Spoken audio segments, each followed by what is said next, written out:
Hi everyone, I hope you're well. Matt here from the club at Mill Green for our first video update in 2023. So I'm out here at the moment on the third tee box on what has been a very wet week for us here at Mill Green. The course is holding up really well.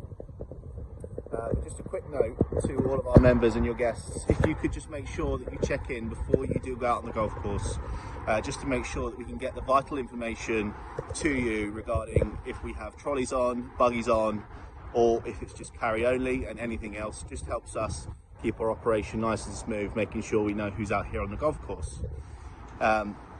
Another quick note regarding our Christmas raffle, which has been completed. If you missed the video, it is below. We also have a list of those winners at the check-in in the clubhouse. If you could just come and collect your prizes, that would be very helpful. We do have them on site, so you can collect them straight away. And another quick note, we do have the Music 24 trophy soon approaching. The start sheet is open. You can sign up. If you haven't done already, please make sure you do. First big competition of the year. And following this video, Andy is going to be providing an update on the course, what the guys have been doing, and what to expect from course conditions moving forward as well. So keep posted for that. I'm Mill Green, hope you're well, hope you had a good festive break. I'm up here on the 6th green, where I just want to talk to you through some of the process that we're taking and what we're going to action on this hole for the next couple of weeks. With the weather still up in the air, we've got a huge amount of rainfall forecast and what we've had. This is a very small green. It tilts from back to front. The pin positions in the summer are very restricted, and the pin positions in the winter are also very restricted because we have a classic pinch point view here, where golf typically walks from front left of the green and then walks off middle of the green here. That's the area that we're trying to protect. And we want to obviously keep grass coverage across this green. It's still pretty good, but it's the weakest one out here. So for short-term purpose only, we have implemented a temporary green.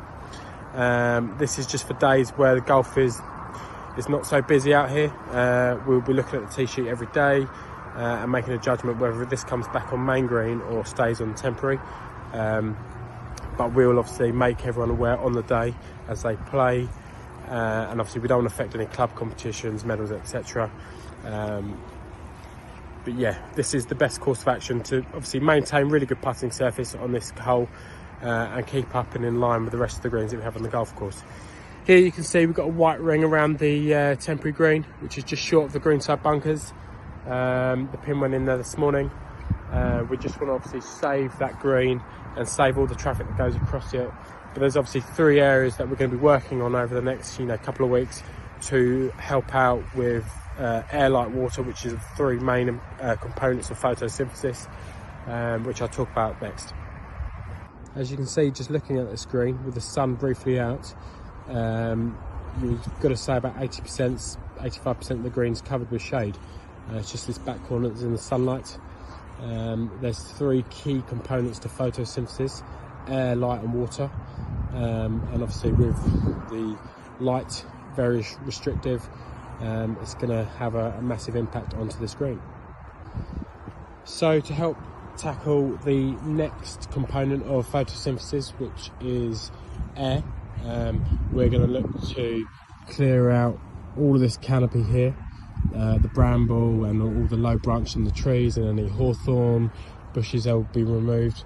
Long term looks to thin out these trees here as well, and through the copse all the way up towards the 5th green up there, to increase the airflow that's coming through this area,